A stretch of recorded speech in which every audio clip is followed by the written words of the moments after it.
Hey, Namaskar everyone. How you are doing? I wish and I hope you are doing perfectly fine. Just be joyful and keep smiling. Be safe, be joyful. चलो आ जाओ. Okay, we'll continue with हम लोग unit 1 electrostatic chapter 1 में है. आज का जो लेक्चर है वो है लेक्चर 5.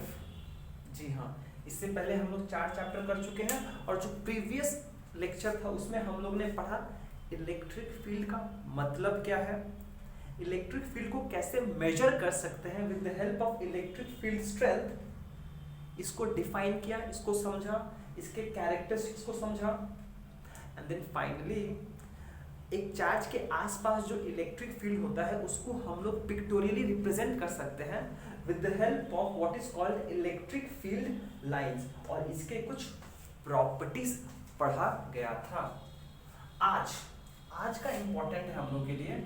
आज हम लोग क्या करने वाले हैं, आज हम लोग इंट्रोड्यूस करेंगे व्हाट इज इलेक्ट्रिक डाइपोल, उसका स्ट्रेंथ, इलेक्ट्रिक डाइपोल मोमेंट क्या होता है, कैसे कैलकुलेट करते हैं and then what will do is will calculate the value of electric field due to dipole. एक डाइपोल के वजह से इलेक्ट्रिक फील्ड क्या हो सकता है दो पोजीशन के लिए, एक एक्सियल पोजीशन जिसको एंड ऑन पोजीशन भी कहा जाता है या फिर एक है इक्वेटोरियल पोजीशन इसको ब्रॉड ऑन पोजीशन भी कहा जाता है. तो एक्सियल पोजीशन और इक्वेटोरियल पोजीशन के लिए हम लोग इलेक्ट्रिक फील्ड निकालेंगे फॉर अ डाइपोल. ठीक है, विल हम लोग समझेंगे एक्सियल इक्वेटोरियल क्या होता है विद टाइम. ठीक है, चलो फिर आज का हम लोग पढ़ाई शुरू करते हैं. चलिए शुरू करते हैं. Will start with electric dipole. अच्छा, पहले समझ लेते हैं इलेक्ट्रिक डाइपोल है क्या. इलेक्ट्रिक डाइपोल अपने आप में एक सिंगल सिस्टम है जो दो चार्जेस से बना हुआ है of equal magnitude but opposite sign. Equal magnitude but opposite sign separated by some small distance. तो इलेक्ट्रिक डाइपोल क्या है, अपने आप में एक इलेक्ट्रिक डाइपोल क्या है, electric dipole is an arrangement of two equal and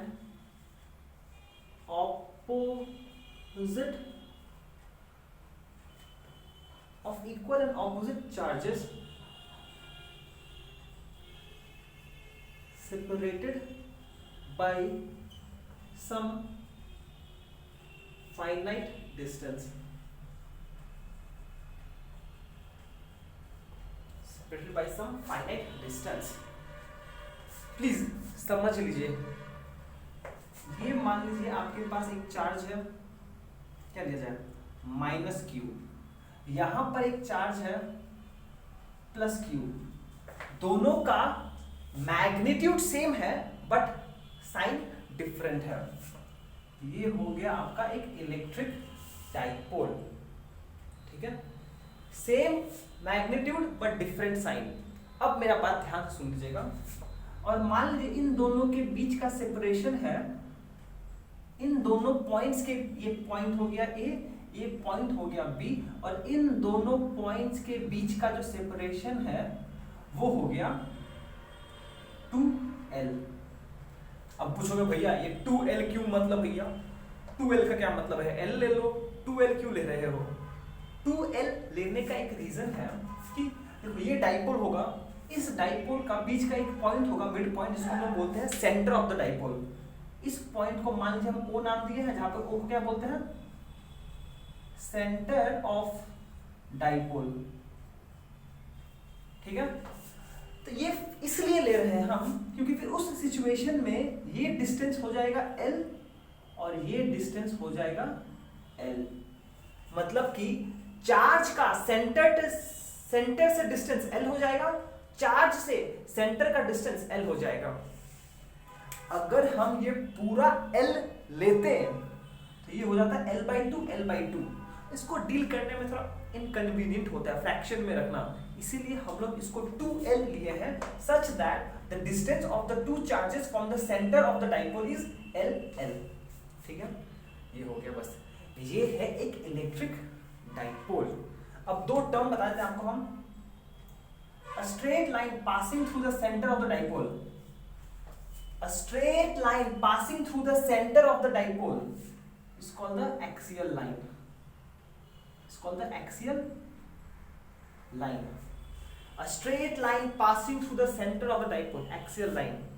Whereas a straight line or a plane drawn perpendicular to the axial line, एक ऐसा लाइन जो एक्सियल लाइन के परपेंडिकुलर है एंड सेंटर ऑफ डाइपोल से pass कर रहा है, इसको बोलते हैं इक्वेटोरियल लाइन।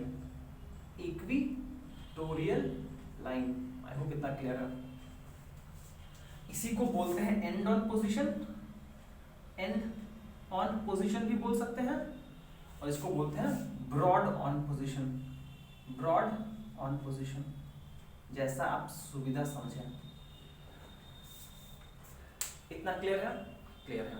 अब देखिए, आपके पास एक डाइपोल है जिस an arrangement of two equal and opposite charges separated by some finite distance, इसको डाइपोल बोलते हैं हम, ठीक है।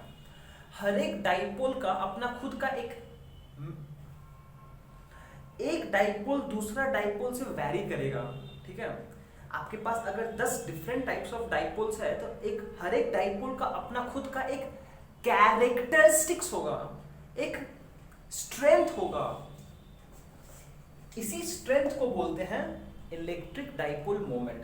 तो प्लीज समझ लीजिए, the strength of an electric dipole is called electric dipole moment, and electric dipole moment of an electric dipole is defined as the product of the magnitude of either charge, magnitude of charge with and the separation between them, and the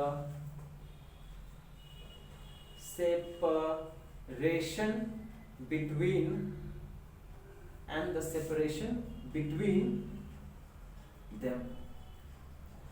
देखिए क्या बोल रहे हैं। पहली बात आप ये समझ लीजिए कि इलेक्ट्रिक डाइपोल मोमेंट को हम लोग p वेक्टर से डिनोट करते हैं। लिखे नहीं हम, सॉरी, यहाँ लिख रहा हूं p vector. Electric dipole moment को हम लोग p वेक्टर से डिनोट करते हैं। अब जैसे ही हम यहाँ पर वेक्टर लिख दिए, इसका मतलब ये एक वेक्टर क्वांटिटी है, ओके। जहां पर इसका मैग्नीट्यूड क्या है? मैग्नीट्यूड है product of the magnitude of either charge and the separation between them, where dipole moment का मैग्नीट्यूड है magnitude of either charge q into the separation between the two charges. कितना है? 2l। तो for dipole moment का magnitude कितना होता है? 2ql। इसको बॉक्स करके एक रख दीजिए कि इलेक्ट्रिक डाइपोल मोमेंट होता है twice ql, where q is the magnitude of either charge and l क्या है? l है distance of either charge from the center of the dipole। l क्या है? l है distance of either charge from the center of the dipole। नहीं तो ये definition याद रख लो। देखिए बात समझ लो प्लीज। इलेक्ट्रिक डाइपोल मतलब मोमेंट मतलब कोई भी एक चार्ज और दोनों चार्ज के बीच का सेपरेशन। ये फॉर्मूला बस याद रखो, ये इसका कॉन्सिक्वेंस है। ये दोनों आपको ध्यान रखना पड़ेगा, ये दोनों ही ध्यान रख लो प्लीज। इन दोनों को बॉक्स कर दो भैया। ये डेफिनेशन है और ये बस यहां से ये लिख दिया हम लोग जो डील करेंगे इलेक्ट्रिक डाइपोल, उसका डाइपोल मोमेंट होगा 2ql। पर एक्चुअल डेफिनेशन ये है electric dipole moment is equal to magnitude of one charge into the separation between the two charges. बस ये हो गया। अब यहां से हम लोग 2 पॉइंट नोट कर सकते हैं, प्लीज नोट कर लीजिए 2 पॉइंट। पहला, द एसआई यूनिट क्या होगा ऑफ पी, क्या हो जाएगा एसआई यूनिट ऑफ पी। देखिए पी क्या है 2ql, 2 तो डायमेंशन नहीं है सब कुछ, q है चार्ज, ये है ये हो जाएगा coulomb per coulomb metre, coulomb metre, ठीक है। एंड यहां से हम बोल सकते हैं सिंस ये एक वेक्टर क्वांटिटी है, सिंस ये एक वेक्टर क्वांटिटी है, since p is a vector quantity, it is directed from negative charge to positive charge। मतलब कि इलेक्ट्रिक डाइपोल मोमेंट इस तरफ होता है,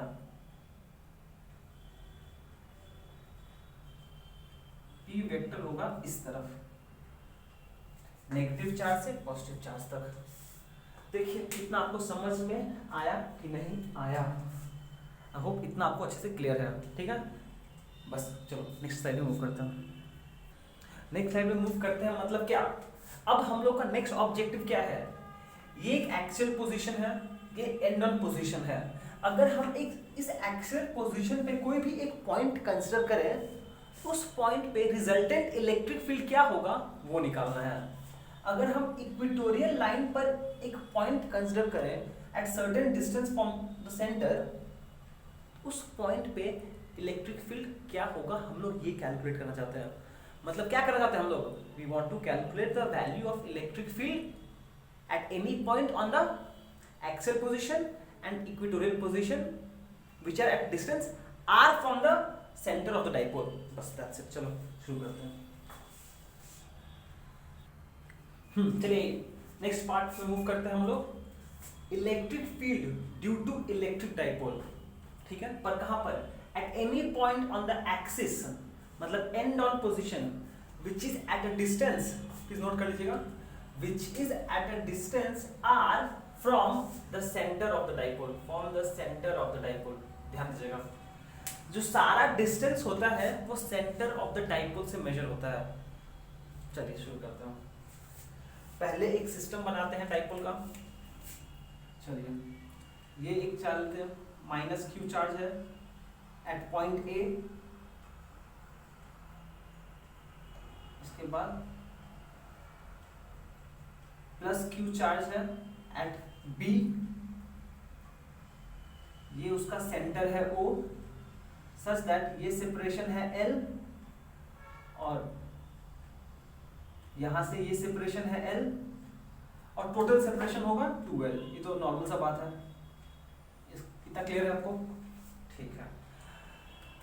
ये हम लोग का एक एक्सियल लाइन है, ये हम लोग के लिए एक्सिस है, और हम लोग को करना क्या है, एक कोई भी पॉइंट ले लेते हैं x, ये कोई भी पॉइंट है x which is at a distance r from the center of the dipole at which we have to calculate the electric field। अब ये पॉइंट आप इधर भी ले सकते थे, इधर भी ले सकते थे, क्या फर्क पड़ता है? कुछ फर्क नहीं पड़ेगा आंसर पे, ठीक है। पर मेन ऑब्जेक्टिव क्या है वो समझ में आया कि we have to find the value of electric field at this point x which is at a distance r from the center of the dipole। मतलब क्या कर रहे हैं हम, एक एक्सियल लाइन पर एक कोई भी आर्बिट्ररी पॉइंट x पे इलेक्ट्रिक फील्ड निकाल रहे हैं जो डिस्टेंस r है from the centre of the dipole. बस इतना ही, ठीक है। चलो शुरू करता हूं। देखिए बात समझ लीजिए। इलेक्ट्रिक फील्ड एक वेक्टर क्वांटिटी है, ठीक है। अगर एक सिंगल चार्ज है, याद है ये चीज याद है ना, भूल गए लास्ट इलेक्ट्रिक फील्ड पढ़े थे हम लोग। अगर मेरे पास एक सिंगल चार्ज Q है तो एट अ डिस्टेंस r, इस पॉइंट P पर इलेक्ट्रिक फील्ड क्या होता है, ये होता है इलेक्ट्रिक फील्ड होता है 1/4 pi epsilon not Q/r square, जहां पर अगर ये पॉजिटिव है तो electric field will be directed away, वही अगर ये नेगेटिव है तो electric field will B inward, अगर नेगेटिव है। ये बात क्लियर है, याद आया? तो एक सिंगल पॉइंट चार्ज के लिए हम लोग को इलेक्ट्रिक फील्ड निकालने आता है, पर यहां पर दो पॉइंट चार्जेस है, यहां पर एक पॉइंट चार्ज है, यहां पर एक पॉइंट चार्ज है। तो होगा क्या कि इन दोनों पॉइंट चार्जेस की वजह से यहां पर आप नेट इलेक्ट्रिक फील्ड निकाल लो, फिर उसको प्रिंसिपल ऑफ सुपरपोजिशन करके वेक्टर एडिशन कर दो। That's it. चलो शुरू करते हैं, चलो स्टार्ट करते हैं। क्या करना है हम लोग को? हम लोग को we have to calculate net electric field at x, ठीक है? Therefore electric field at x due to charge plus q is, क्या हो जाएगा? Is E1 is equals to, क्या होगा बोल सकते हैं? देखिए ये पॉइंट x चार्ज q से कितना दूरी पर है, बता सकते हो? ये पॉइंट x चार्ज q से कितना दूरी पर है? ये डिस्टेंस r है, ये डिस्टेंस l है। हम बोल नहीं सकते ये डिस्टेंस r माइनस l होगा, क्योंकि हम लोग जब इलेक्ट्रिक फील्ड निकालते हैं तो distance from the charge to the point लेते हैं। हम बोल सकते हैं E1 हो जाएगा 1/4 pi epsilon naught q by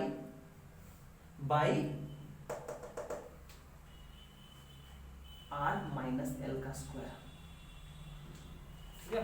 और देखिए इसका डायरेक्शन क्या होगा? डायरेक्शन इस तरफ होगा, ये होगा E1। क्यों? क्योंकि ये पॉजिटिव चार्ज है, अगर पॉजिटिव चार्ज है तो electric field is radially outward. Clear है? ठीक है, ये हो गया E1। डायरेक्शन देखिए, हम लोग मैग्नीट्यूड लिखते हैं, डायरेक्शन फिगर में बनाते हैं, फिर हम लोग दिमाग चला लेते हैं, ठीक है? चलो आ जाओ। Similarly electric field at x due to charge minus q is E2, कितना हो जाएगा? 1/4 pi epsilon naught q by, आइए देखते हैं क्या हो जाएगा ये। इस पॉइंट पे electric field due to this charge, तो हम लोग सेपरेशन लेंगे वो इस दोनों पॉइंट के बीच का सेपरेशन लेंगे। ये r है और इतना l है, तो हम बोल सकते हैं ये हो जाएगा पूरा r प्लस l, तो यह हो जाएगा r प्लस l का होल स्क्वायर। क्या चीज क्लियर है?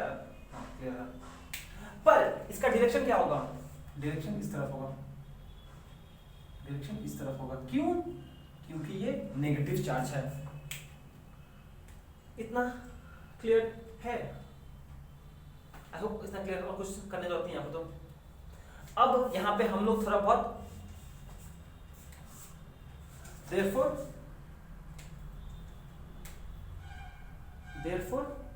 the net field at x is E equals to E1 plus E2। ये तो हो गया वेक्टर क्वांटिटी, ठीक है? पर नोटिस करो आप एक चीज नोटिस करो, ये दोनों वेक्टर एंटी पैरेलल है, ये दोनों वेक्टर एंटी पैरेलल है। और जैसे ही एंटी पैरेलल होता है, तो हम लोग ऑलरेडी डिस्कस किए थे एक बार कि जब एंटी पैरेलल होगा तो रिजल्टेंट वेक्टर क्या होता है? दोनों का डिफरेंस, एंड डायरेक्शन क्या होता है? बड़ा वाला वेक्टर की तरफ में। तो चलिए यहां पे नोट कर लेते लो, here E1 vector and E2 vector are anti parallel,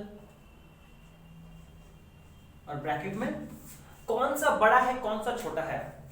देखिए दोनों का चार्ज बराबर है और हम लोग को पता है electric field is inversely proportional to separation, मतलब जब सेपरेशन ज्यादा होगा फोर्स या फिर इलेक्ट्रिक फील्ड कम होगा। ये सेपरेशन कम है तो इस चार्ज की वजह से इलेक्ट्रिक फील्ड ज्यादा होगा। हम बोल सकते हैं therefore and E1 का magnitude is greater than E2। तो यहां पे हम बोल सकते हैं फाइनली therefore E net का magnitude is equals to E1 minus E2। ठीक है, अब आपको E1 है, ये E2 है, बस पुट करके सिंपलीफाई करना पड़ेगा। देखिए इतना समझ में आया कि नहीं आया? अगर आपको इतना समझ में आ गया फिर कैलकुलेशन इजी है। बस इस पॉइंट पे हम इस चार्ज की वजह से इलेक्ट्रिक फील्ड निकाल लें, इस तरफ है, इस पॉइंट पे इस चार्ज की वजह से इस तरफ है, पर सिंस ये सेपरेशन कम है तो इस तरफ वाला इलेक्ट्रिक फील्ड ज्यादा होगा। दोनों एंटी पैरेलल है तो बस अलजेब्रिक सब्ट्रैक्शन होगा मैग्नीट्यूड के लिए। आपको इसका मैग्नीट्यूड पता है, इसका मैग्नीट्यूड पता है, इसका मैग्नीट्यूड पता है, तो ये वाला बड़ा माइनस छोटा, बस हो गया। Therefore can we say E1 में 1/4 पाई एप्सिलॉन Q कॉमन है, E2 में भी 1/4 पाई एप्सिलॉन कॉमन है। हम क्या कर रहे हैं, हम डायरेक्टली लिख रहे हैं इसको 1/4 pi epsilon naught into Q by 1 by, यहाँ क्या बचेगा, यहाँ बचेगा 1 बाई R माइनस L का whole square minus 1 by R plus L का होल स्क्वायर। देखिए इतना समझ में आया कि नहीं आया? इतना समझ में आया कि नहीं आया? अगर इतना समझ में अगर आपको आ गया है फिर कहानी को हम आगे बढ़ा सकते हैं। और ये पार्ट हम सब मिटा दे रहे हैं प्लीज, ठीक है? ये पार्ट हम सब मिटा रहे हैं क्योंकि मुझे कैलकुलेशन करना है। अब जगह है मेरे पास, थोड़ा सा जगह है, देखते हैं ट्राई करते हैं हो जाए कि नहीं जाए। अब देखो भैया सिंपल मैथ्स है, ये तो कॉमन है, पहले तो बाहर इसका आपको सिंप्लीफाई करना है। आप एलसीएम कर लो, यहाँ से जगह मिल जाएगा ज़्यादा, हो जाएगा 1/4 pi epsilon naught into Q। देखिए अब जब एलसीएम करोगे तो क्या आएगा, R माइनस L का square into R plus L का स्क्वायर।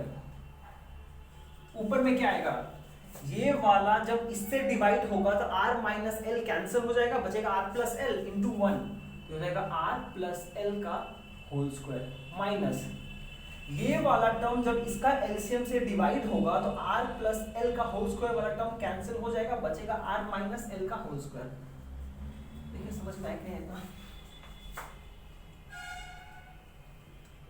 ठीक है, अब देखिए बहुत सारा तरीका है इसको सॉल्व करने का, पर यहाँ पे जगह नहीं है मेरे पास, इसलिए हमको मिटा के यहाँ लिख दे रहा हूँ।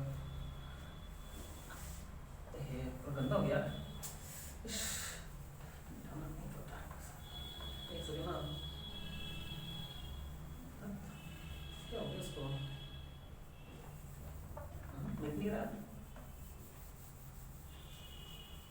बाप रे, तो मुश्किल हो गया पहले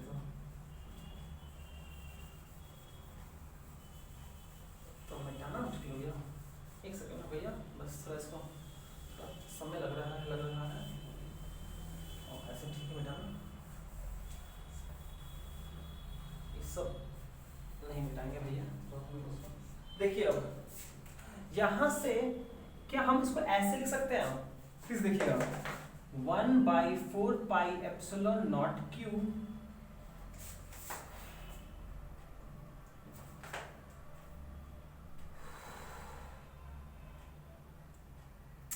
कैसे बता, दो तीन तरीका है, दिमाग नहीं आ रहा कैसे, चलो सिंपल तरीका बताता हूँ आपको। ये तो पता है, ये दो आइडेंटिटी आपको याद है, a plus b into a plus b का होल स्क्वायर होता है a square plus b square plus 2ab, अगर माइनस है तो माइनस होगा, ठीक है?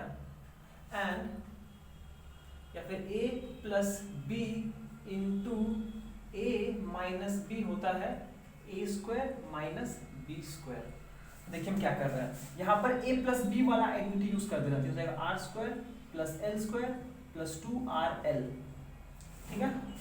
यहाँ पे ध्यान दीजिएगा ये माइनस साइन है, तो जब इसका आप ब्रैकेट ओपन करोगे तो आपका साइन चेंज होगा, यहां से आएगा आपका r square plus L square minus 2RL, पर इस सामने माइनस ये माइनस ये प्लस 2RL हो जाएगा डिवाइडेड बाई, देखिए समझ में नहीं आया, a square plus b square plus 2ab minus a square plus b square minus 2ab, पर सामने माइनस साइन था, जब ब्रैकेट ओपन होगा सबका साइन चेंज हो जाएगा और वो हो जाएगा minus r square minus L square plus 2RL। और नीचे वाले को हम ऐसे लिख दे रहे हैं r minus l into r plus l का होल स्क्वायर, ये वाला इंट्रोड्यूस किया है। a to the power n into b to the power n होता है a into b whole to the power n। ये सब आइडेंटिटीज हम यूज किए हैं अभी तक, दिखाई दे रहा है? हाँ थोड़ा बहुत दिखाई दे रहा है। अब देखिए ये समझना पड़ेगा आपको, हम इसका वैल्यूज तो लिखे हैं पर सामने माइनस साइन है, एक स्टेप स्किप कर दिया हम, तो plus R square plus L square cancel, ये cancel, 2RL plus 2RL 4RL, ठीक है। तो यहां से आपका आएगा E नेट का मैग्नीट्यूड आएगा 1/4 pi epsilon naught into q into 4RL divide by क्या आएगा देखिएगा, ये है a r minus l into r plus l, मतलब a plus b into a minus b, a plus b into a minus b क्या होता है a square minus b square, ये हो जाएगा r square minus L square का whole square. ये हो गया आपका नेट इलेक्ट्रिक फील्ड। इसको हम और सजा सकते हैं, देखिएगा ये Q इसको ऐसे सकते हैं 1/4 पाई एप्सिलॉन नॉट। हम क्या कर रहे हैं कि ये जो फैक्टर 2 है उसको हम एक, ध्यान दो देखो क्या कर रहे हैं हम, 2QL इंटू 2R, देखिए समझ में आएगी नहीं यार, ये R को हम बाहर लिख दिए, ये 4 को लिख दिए 2 इंटू 2, एक 2 बाहर ले लिए, ये 2QL, ऐसा क्यों लिखे हैं क्योंकि 2QL क्या होता है हम लोग का dipole moment, R square minus L square का whole square which is equals to 1/4 pi epsilon naught, ये कितना हो जाएगा ट्वाइस, इसका जगह आ जाएगा P R by r square minus L square का होल स्क्वायर। ये हो गया E का नेट इलेक्ट्रिक फील्ड मैग्नीट्यूड है, ठीक है। एंड फॉर स्मॉल डाइपोल कहने का मतलब ये है कि R का वैल्यू बहुत ज्यादा है कंपेयर टू L, मतलब कि ये जो R का वैल्यू है वो बहुत ज्यादा है L के मुकाबले में, तो यहां पर L can be ignored, therefore L can be ignored and therefore E net क्या हो जाएगा, E नेट क्या हो जाएगा, अगर हम ये L को इग्नोर कर दें तो क्या हो जाएगा, ये गायब हो जाएगा, तो R स्क्वायर का whole square R to the power 4, ऊपर एक R कैंसिल हो जाएगा, तो बचेगा 1/4 pi epsilon not twice P by R cube. देखिए समझ में आया कि नहीं आया, ये भी एक एक्सप्रेशन है, ये ऑलवेज ट्रू है, ये ऑलवेज वैलिड है, ये तभी वैलिड है जब ये होगा, ठीक है, समझ में आया। एंड एक चीज और नोट कर लीजिए प्लीज, एंड E1 ज्यादा है E2 से, मतलब नेट इलेक्ट्रिक फील्ड इस तरफ होगा, E नेट इस तरफ होगा, ठीक है। एंड यहां पर electric dipole moment vector P भी तो इस तरफ है, नेगेटिव से पॉजिटिव, तो हम क्या बोल सकते हैं, electric field is parallel to dipole moment, मतलब end E net is parallel to dipole moment vector, please ध्यान रखिएगा। देखिए समझ में आया कि नहीं आया, 2PR, चलिए आई होप समझ में आया हो। अब नेक्स्ट एक लास्ट टॉपिक है, उसको भी खत्म कर दीजिए आज।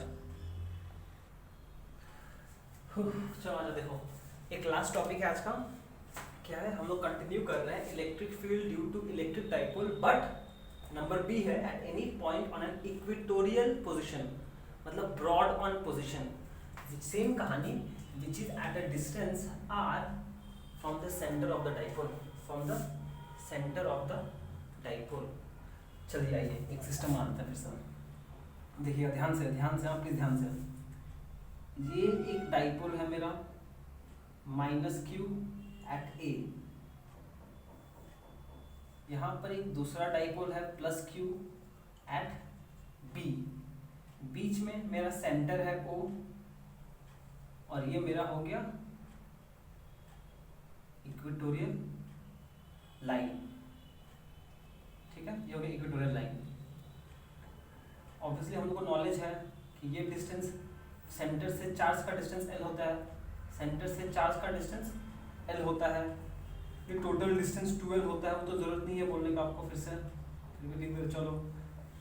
ठीक है, अब हम लोग को क्या करना है कि a straight line passing perpendicular to the center of the dipole and perpendicular to axial line को बोलते हैं इक्वेटोरियल लाइन। तो हम लोग का ऑब्जेक्टिव क्या है कि इस पॉइंट x पे, ये एक पॉइंट है x, इस point x which is at a distance r, which is at a distance, मतलब ये डिस्टेंस r है, which is at a distance r from the center of the dipole, I have to calculate the net electric field at point x। ठीक है, okay. तो वही कहानी है फिर से, इसके वजह से इलेक्ट्रिक फील्ड निकालेंगे, इसके वजह से इलेक्ट्रिक फील्ड निकालेंगे, दोनों को वेक्टरली सम कर देंगे, आंसर मिल जाएगा। चलिए ये शुरू करते हैं हम लोग कहानी अपना। ओके, क्या करना है हम लोग को? हम लोग को क्या करना भैया? करना क्या solution? We have to calculate the net electric field at point x। ठीक है, therefore electric field at x due to charge plus q is, क्या हो जाएगा? E1 magnitude is equals to 1/4 pi epsilon naught q by, जब हम लोग इस दो,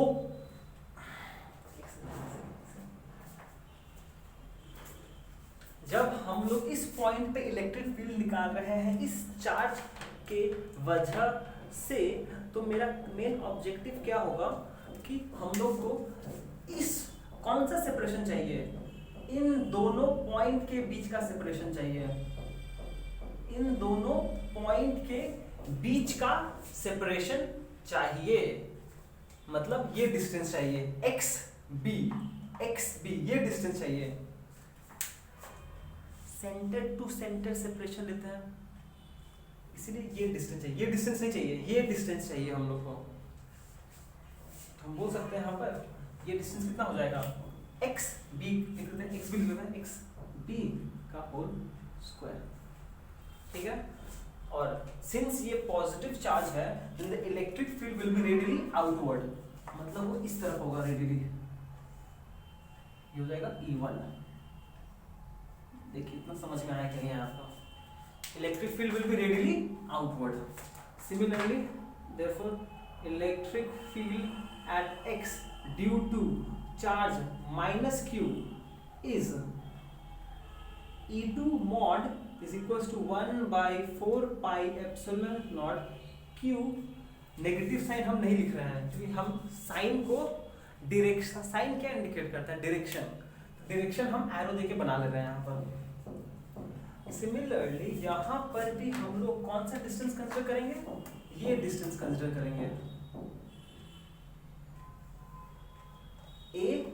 ax, यहाँ पे आ जाएगा ax का होल स्क्वायर, और इसका डायरेक्शन क्या होगा? ये E1 हो गया, इधर रेडियली आउटवर्ड, नेगेटिव चार्ज है तो रेडियली इनवर्ड, ये हो जाएगा E2। देखिए समझ में आ रहा है कि नहीं इतना? क्लियर है? अब एक चीज नोटिस करो, प्लीज नोटिस करो, चलो इस एंगल को हम थीटा मान लेते हैं, तो ये एंगल कितना होगा? थीटा होगा। क्यों? क्योंकि ये एक आइसोसेलेस ट्रायंगल है, नोट कर लीजिए,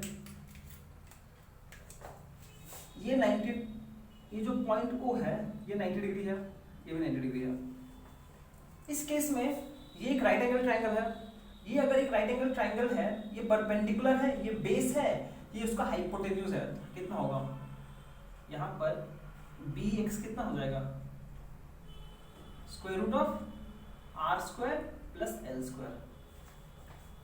और सिमिलरली ये भी देखो, ये भी हाइपोटेन्यूज है, ये साइड सेम है r, ये साइड सेम है l, तो ये भी कितना हो जाएगा, x हो जाएगा square root of r square plus l square.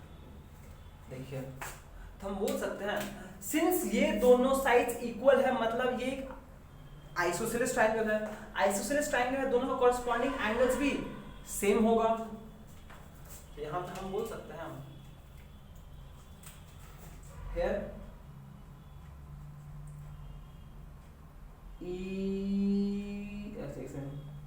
here ax is equals to bx। अब नोटिस करो इन दोनों एक्सप्रेशन में 1/4 पाई एप्सिलॉन नॉट सेम है, क्यू क्यू सेम है, ax का स्क्वायर bx का square, bx ax। Since ax equals to bx है, हम बोल नहीं सकते हैं a1 का e1 वेक्टर का magnitude will be same as electric field e2 which is equals to e से। दोनों इलेक्ट्रिक फील्ड वेक्टर का मैग्नीट्यूड सेम होगा। चलो इसको हटा दो, इतना क्लियर है? ठीक, मतलब कि e1 वेक्टर का मैग्नीट्यूड और e2 वेक्टर का मैग्नीट्यूड सेम होगा। इतना तो आपको क्लियर समझ में आ गया? ठीक है, अब देखिए हम लोग क्या करेंगे, अब प्लीज ध्यान दीजिएगा, अब हम लोग क्या करेंगे।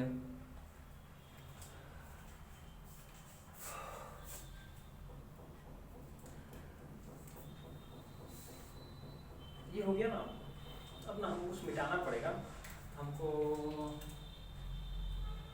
नोट कीजिए क्या लिखा है, प्लीज नोट कीजिएगा।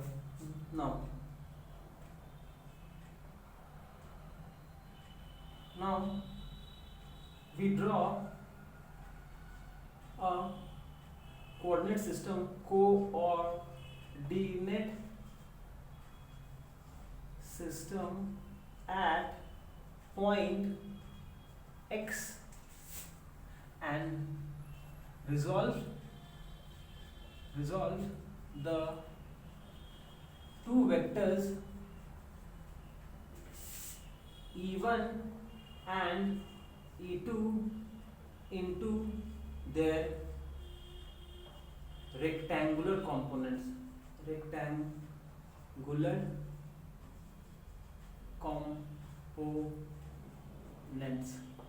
into their rectangular components। देखिए क्या बोल रहे हैं हम, इस बात को समझ लीजिए क्या बोला जा रहा है यहाँ पर हम लोग पॉइंट x पर एक कोऑर्डिनेट सिस्टम बनाएंगे, हल्का सा प्यारा सा नाना सा, ये हो गया कोऑर्डिनेट सिस्टम, जहां पे ये हो गया इसका x एक्सिस, ये हो गया y एक्सिस। क्लियर है? क्लियर है। अब मेरा बात ध्यान से सुन लीजिए प्लीज। ये एंगल अगर थीटा है तो ये एंगल थीटा होगा, ऑल्टरनेट एंगल्स, ये दोनों लाइंस पैरेलल है, ये एक ट्रांसवर्सल है, तो ये एंगल अगर थीटा है तो ये एंगल थीटा होगा alternate angle. And similarly since ये एंगल थीटा है तो ये वाला एंगल भी थीटा होगा alternate angle, sorry corresponding angle, alternate angle corresponding angles. इतना क्लियर है कि नहीं है? इतना क्लियर होना चाहिए आपको। हम पॉइंट x पे एक रेक्टेंगुलर कोऑर्डिनेट सिस्टम बनाए हैं, x एक्सिस y एक्सिस, और ये एंगल थीटा है, ये एंगल थीटा है, this equals to this corresponding angle, this equals to this alternate angle. अब हम क्या करेंगे, अब हम रिजॉल्व करेंगे किसको, ये दो वेक्टर्स है e1 और e2, इसको रिजॉल्व करेंगे इनटू टू कंपोनेंट्स। क्लियर है? अब इतना कॉपी कर लो, हम मिटा रहे हैं इसको, ठीक है? चलिए देख लीजिए, नोट कर लीजिए क्या बोल रहे हैं। अब ध्यान दीजिए क्या करेंगे हम लोग। जैसे ही ये एक वेक्टर e1 और e2 वेक्टर, इसको हम लोग रिजॉल्व करेंगे इनटू रेक्टेंगुलर कंपोनेंट, होगा क्या, अलोंग, अच्छा पहले यहाँ देख लेते हैं, पहले यहाँ देख लेते हैं। ये वेक्टर जिसके साथ एंगल थीटा बनाता है वो होता है बेस कंपोनेंट, मतलब cos थीटा। इसकी वजह से यहाँ पर आएगा e1 cos थीटा, और इसकी वजह से इसका परपेंडिकुलर में जाएगा E1 sin थीटा। तो इसको हम इसका रेक्टेंगुलर कंपोनेंट्स में तोड़ दिया, इधर गया E1 cos theta, E1 sin theta. Similarly ये है E2, तो इधर आ जाएगा एक वेक्टर, ये एंगल थीटा बना रहा है, इधर आ जाएगा एक वेक्टर E2 cos थीटा और इसका परपेंडिकुलर कंपोनेंट आ जाएगा E2 sin थीटा। देखिए समझ में आया कि यहाँ ये वेक्टर इसके साथ एंगल थीटा बनाया था, मतलब ये वाला cos कंपोनेंट होगा, ये वाला sin कंपोनेंट होगा। ये वाला वेक्टर इसके साथ एंगल थीटा बनाया था, ये वाला बेस कंपोनेंट होगा, ये वाला sin कंपोनेंट होगा। ठीक है, अब देखिए होगा क्या कि since along y axis E1 sin theta and E2 sin theta are in opposite direction, hence they mutually cancel out. The field E1 sin theta upward and E2 sin theta downward mutually cancels out, क्यों? क्योंकि E1 का mod is equals to E2 का mod. ऊपर जितना है, since E1 और E2 बराबर है, E1 E sin theta E sin theta cancel हो जाएगा। Whereas along x axis the two components E1 cos theta E2 sin cos theta are in the same direction, therefore they are added to give the resultant electric field. The two fields E1 cos theta and E2 cos theta are in same direction, hence added to give the resultant electric field, to give the resultant electric field, that is E net का magnitude हो जाएगा E1 cos theta plus E2 cos theta. Since E1 और E2 बराबर है तो ये हो जाएगा ट्वाइस E1 cos थीटा, ये हो जाएगा 2 इंटू E1 का वैल्यू था 1/4 pi epsilon naught Q by bx का स्क्वायर। अगर bx का वैल्यू ये है, अगर bx का वैल्यू चलो लिख देते हैं, bx का वैल्यू स्क्वायर लिखते हैं into cos theta. Please note करो, यहां से नोट करो प्लीज।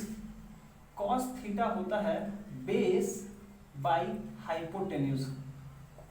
इस फिगर में ये एंगल थीटा है, इसके रिस्पेक्ट में बेस कितना है, L है, और हाइपोटेन्यूज कितना है 90 डिग्री के ऑपोजिट वाला bx। तो हम बोल सकते हैं ये हो जाए ऐसे ही बेस cos थीटा की जगह क्या हो सकता है L बाई bx। ठीक है, तो ये हो जाएगा 1/4 pi epsilon not twice QL by bx का cube,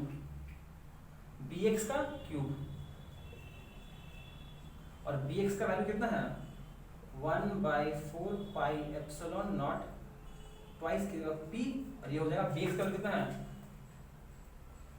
r square plus l square का हाफ। तो क्यूब करेंगे तो ये हो जाएगा r square plus l square to the power 3/2। ये हो गया E नेट, ये हो गया ऑलवेज ट्रू है।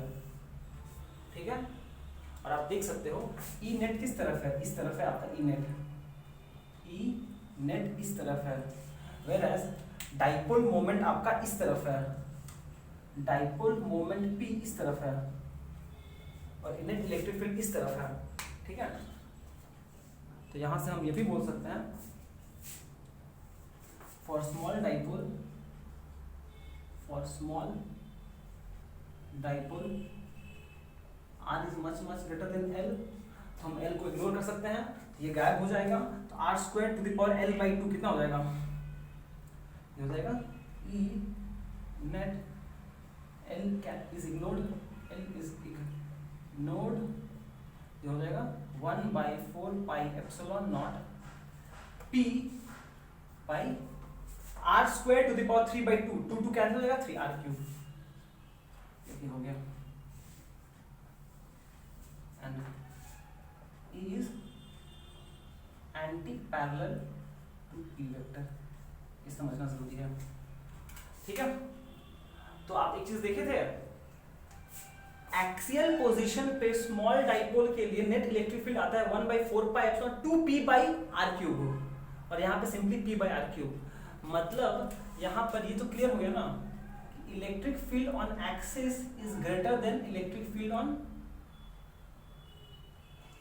On axis by electric field on equatorial, कितना होगा, 2 होगा, क्यों, समझ में आ गया, चलो कुछ नहीं बोलेंगे हम, क्या ठीक है, इतना इजी, चलो आई होप क्लियर है। अरे यार, इलेक्ट्रिक फील्ड ऑन एक्सिस कितना आया था, 1/4 pi epsilon naught 2p/r cube, और electric field on equatorial line क्या आया है, 1/4 pi epsilon not p/r cube. इसके लिए पैरेलल है, इसके लिए एंटी पैरेलल है। इस केस में electric field is along the dipole moment, इस केस में electric field is against the dipole moment, and at the same time please note कर लीजिए, अगर हम इन दोनों को डिवाइड करेंगे बस 2 जाता है, ई एक्सिस बाय ई इक्वेटोरियल 2 आएगा, चलो हो गया, ये डन। एक और टॉपिक बचा है इलेक्ट्रिक डाइपोल से, वो नेक्स्ट वीडियो में कवर कर लेंगे हम, ठीक है। तो thank you so much for watching, have a great day ahead.